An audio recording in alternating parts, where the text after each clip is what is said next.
নমস্কার বন্ধুরা, welcome to Gurukul study centre. My dear student, আশা করি প্রত্যেকেই তোমরা খুব ভালো আছো। তো চলো সরাসরি আজকের আমি ভিডিওতে চলে যাব। তো আমি যে ভিডিওটা তোমাদের এখন দিতে চলেছি, প্রচুর স্টুডেন্ট এখানে অ্যাডমিশান নিতে আসে। তো তারা বেসিক্যালি অনেক স্টুডেন্ট আসে যারা কিন্তু আপকামিং রাজ্য সরকারের পরীক্ষার প্রতি তাদের কিন্তু একটা সবসময় দেখেছি চাহিদা থাকে। কীরকম ব্যাপারটা, যেটা PSC, KMC, KMDA, motor vehicle inspector এবং নির্মাণ সহায়ক এবং ল্যাব অ্যাসিস্ট্যান্ট, এই প্রশ্নগুলোকে তারা কিন্তু আমার সামনে তুলে ধরে। বেসিক্যালি দেখা গেছে এরা কিন্তু বেশিরভাগই এজেড স্টুডেন্ট। হ্যাঁ, আমার কাছে একটা বক্তব্য যে যারা এজেড স্টুডেন্ট অথচ প্রিপারেশান নিচ্ছ কিন্তু ফাইনাল সিলেকশানে নাম নেই, তাদের জন্যই আজকের এই মূল ভিডিওটা। অবশ্যই নতুনরাও এর ক্ষেত্রে হয়তো হেল্পফুল হবে, তাই বলবো যারা একদম নতুন এই চ্যানেলে ভিডিওটা দেখতে এসছো, যদি ভালো লাগে অবশ্যই আমাদের এই চ্যানেলটা সাবস্ক্রাইব করবে এবং বন্ধুদের মধ্যে শেয়ার করবে। ভিডিওটা একটু বড় হবে কারণ বুঝতেই পারছো ভিডিওর যেটা আমি থাম্বনেলে দিয়েছি সেটা বলতে কিন্তু একটু তুলনামূলক সময় লাগবে। এখন আমি কয়েকটা বিষয় তোমাদের সামনে তুলে ধরবো যে দেখা গেছে বিগত দিনে যদিও এই পরীক্ষাগুলো অনেক সময় ডিলে হয়, বিশেষ করে পিএসসি পাবলিক সার্ভিস কমিশনের যে জুনিয়র ইঞ্জিনিয়ার এক্সাম, কেএমসির যে সাব অ্যাসিস্ট্যান্ট ইঞ্জিনিয়ার এক্সাম, কেএমডিএর যে জুনিয়র ইঞ্জিনিয়ার এক্সাম এবং মোটর ভেহিকেল ইন্সপেক্টরের টেকনিক্যাল এবং ল্যাব অ্যাসিস্ট্যান্ট, তোমরা এই যতগুলো পোস্টের কথা বললাম এই সব পোস্টে গুরুকুল থেকে প্রায় প্রচুর স্টুডেন্ট কিন্তু ফাইনাল সিলেকশানে তাদের কিন্তু ভিডিও আমি অলরেডি প্রোভাইড করেছি। তোমরা যারা একদম নতুন তারা কিন্তু ভিডিওগুলো দেখতে পারো।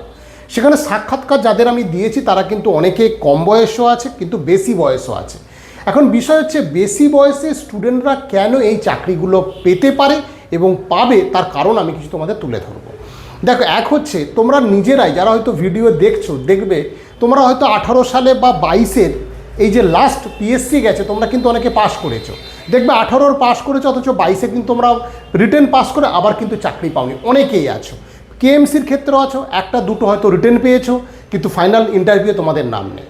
কেএমডিএ যেহেতু অনেক দিন আগে বেরিয়েছিল সেখানে হয়তো কেউ পাস করেছিলে, ফাইনাল ইন্টারভিউয়ের নাম নেই। এখন বিষয় হচ্ছে এই সব স্টুডেন্টরা কিভাবে নিজেকে তৈরি করবে। আমি কিন্তু গুরুকুল স্টাডি সেন্টার, যেটা আমাদের গড়িয়া স্টেশন একদম গড়িয়ার কাছে অবস্থিত, যেহেতু আমাদের টেকনিক্যাল এবং নন টেকনিক্যাল সেকশান আছে, তাই এই জায়গাটা থেকে আমি লক্ষ্য করেছি যে এই বিষয়টা তোমাদের ক্ষেত্রে হচ্ছে। তো আমি মনে করি যদি তোমাদের মনে হয় যে ভিডিওটা সত্যিই স্যার হেল্পফুল হয়েছে, অবশ্যই একটা লাইক করবে। কীরকম ব্যাপারটা, যে তোমরা অনেকেই 18-র হয়তো পাস করেছো কে পিএসসির, কেউ হয়তো 22-এও পাস করেছো, ফাইনাল সিলেকশানের নাম নেই। এখন বিষয়টা হচ্ছে প্রচুর স্টুডেন্ট যারা এজেড তারা কিন্তু কি দেখা যাচ্ছে যে তারা যে কোনো চাকরির সাথে যুক্ত। এক হচ্ছে এজেড, 2 নম্বর হচ্ছে চাকরির সাথে যুক্ত, 3 নম্বর তাদের কিন্তু তুলনামূলক ব্রেনে অনেক বিভিন্ন পারিপার্শ্বিক চাপটা অনেক বেশি। সেই চাপের জন্য যে ধরনের স্টাডি মেটেরিয়াল পড়লে এই মুহূর্তে চাকরি পাওয়া যাবে সেটাকে তারা শেষ করে উঠতে পারছে না। কারণ তুমি বলো যারা মেকানিক্যাল আছো, যারা ইলেকট্রিক্যাল, যারা সিভিল আছো, কোশ্চেনের ট্রেন্ড দিনকে দিন চেঞ্জ হচ্ছে। তো তোমরা যদি মডারেট কোশ্চেন না পড়ো এবং মডারেট কোশ্চেনের অ্যাডভান্স ব্যাচে যদি নিজেকে যাচাই না করো, তাহলে শুধু প্রিলিম পাস করলাম, ইন্টারভিউ দিলাম, চাকরিটা হবে কী করে? তুমি একটা জিনিস খেয়াল করো, আমি কিন্তু এর আগে অনেকগুলো কাট অফ দিয়েছি, যারা কাট অফের 2-4 নম্বরও ডিফারেন্সে থাকছে তারাও কিন্তু কেউ চাকরি পাচ্ছে না। কাট অফ থেকে যখন 10 থেকে 15 নম্বর বা 10 নম্বর প্লাস থাকছে তবেই সেই স্টুডেন্টটা চাকরি পাচ্ছে। তার মানে তুমি যে 18 সালে পিএসসি পাস করেছো, 22-এর তুমি পিএসসি পাস করেছো, তুমি চাকরি পাচ্ছ না। তুমি দেখো তোমার কাট অফ থেকে কত নম্বর প্লাস ছিল। যদি কত নম্বর প্লাসের সংখ্যাটা বেশি না হয় কোনো দিনই কিন্তু ফাইনাল মেরিট লিস্টে নাম আসবে না। আর একটা বিষয় হচ্ছে তোমাকে দেখতে হবে যে মডারেট যে কোশ্চেন পেপারগুলো হচ্ছে সেখানে তুমি যে ইনস্টিটিউট বা যেখান থেকে কোশ্চেন পড়ছো বা যেভাবে পড়ছো, তোমার সেই কোশ্চেনগুলো কি তোমার চ্যাপ্টার ধরে অ্যাড হচ্ছে, সেই টপিক ধরে অ্যাড হচ্ছে, এই জিনিসগুলো একটু ভাবো।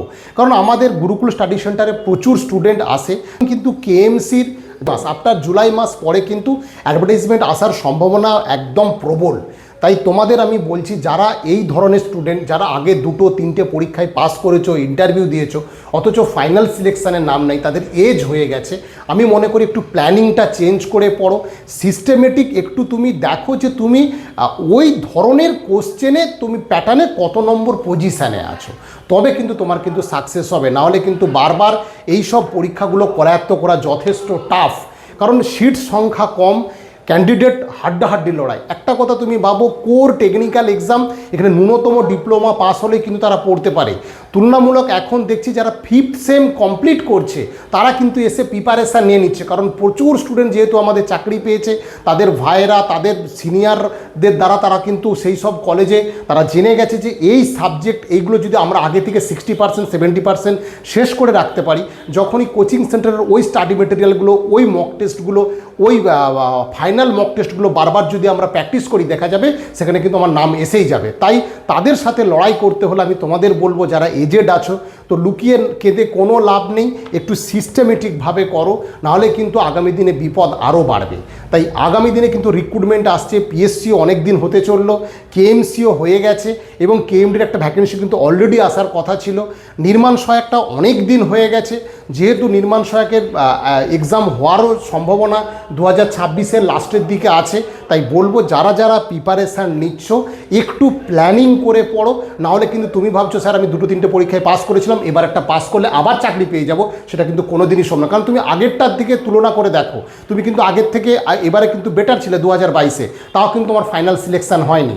তাই বলবো, যারা কেএমসি, কেএমডিএ, পিএসসি, নির্মাণ সহায়ক, motor vehicle inspector, lab assistant এবং ইনস্ট্রাক্টরের যে পোস্ট বেরিয়েছিল, সেগুলো যারা প্রিপারেশান এজেডে নিতে চাইছো, আমাদের গুরুকুল স্টাডি সেন্টার একদম কোর টেকনিক্যাল যেসব স্যারেরা আছেন, একদম সুনামধন্য শিক্ষক এবং তারা বহুদিন ধরে এখানে পড়াচ্ছেন, প্রচুর ছেলে সাকসেস হয়েছে।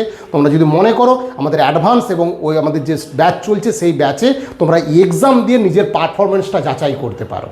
ঠিক আছে, আজকে এ পর্যন্তই। যেভাবে বললাম এইভাবে প্রস্তুতিটা নাও, অবশ্যই আপডেট নোটগুলোকে সাজাও এবং আপডেট কোশ্চেন পেপার তৈরি করো, নাহলে কিন্তু কখনোই হবে না। শুধু ওই রিটেনই পাস হবে এবং সেখান থেকে 2-4 নম্বর 5 নম্বর হতে বেশি হবে, ইন্টারভিউ দেবে, আবার ফাইনাল সিলেকশানে নাম থাকবে না। এরকম দেখা গেছে প্রায় এক একটি ছেলে 2বার 3বার 4বার করে আমার যেখানে ফর্ম ফিল আপ করে আমি কিন্তু লিখেছি, হয়তো তাদের আমি মার্কশিট দেখছি না বা তাদের ইন্টারভিউ লেটার দেখছি না, কিন্তু তারা যখন এসে বলছে সেটার উপর ভিত্তি করে আমি বলছি।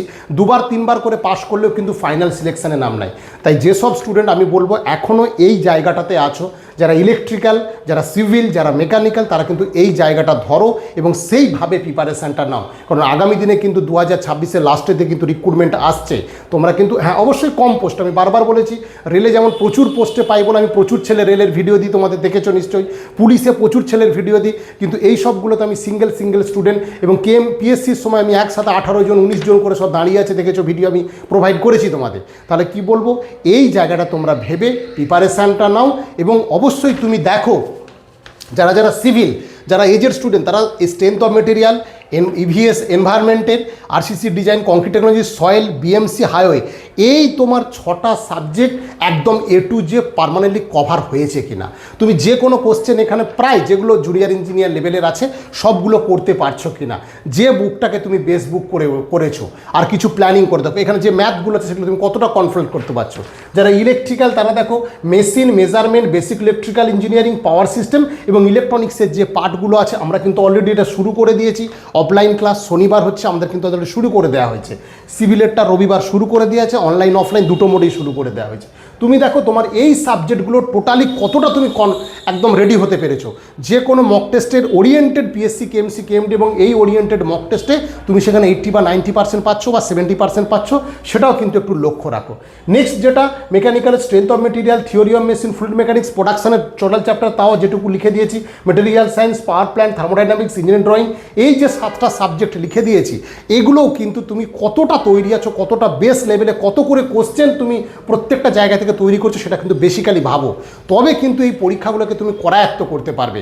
খুব একটা সহজ বিষয় না, শুধু বলে দিলাম পড়লাম ব্যাপারটা কিন্তু হয় না, বারবার রিভিশন করতে। এখানে বহু ছেলে আমাদের মেসে থাকে, একদম জোট করে করে তারা পড়ছে, তারা কিন্তু একদম অন্যকে টপকে দেওয়ার মতো ক্ষমতা রাখে। তাই তোমাদেরও বলবো সেইভাবে প্রিপারেশানটা নাও। আর একটা কি, এইগুলো যখন তুমি অফলাইন ক্লাসে করবে, আমরা যে স্টুডেন্টদের ওখানেই ধরে ধরে যে ইন্টারভিউ রিলেটেড ব্যাপারটাকে তৈরি করা হয় এখন থেকে, সেটাও কিন্তু খুব একটা ভাইটাল। কারণ এখন কিন্তু মক ইন্টারভিউ বা ইন্টারভিউ যখন তুমি রিটেন পাস করে ইন্টারভিউ দিতে যাবে, একটা কিন্তু আনইজি ফিল করবে। তাই যদি এখন থেকে ওই জিনিসটাকেও প্র্যাকটিস করো, তবেই কিন্তু একবারে এক চান্সে তুমি আগের বারে 2বার 3বার পাস করলেও এবারে দেখবে ফাইনাল সিলেকশানে তোমার নাম থাকবে।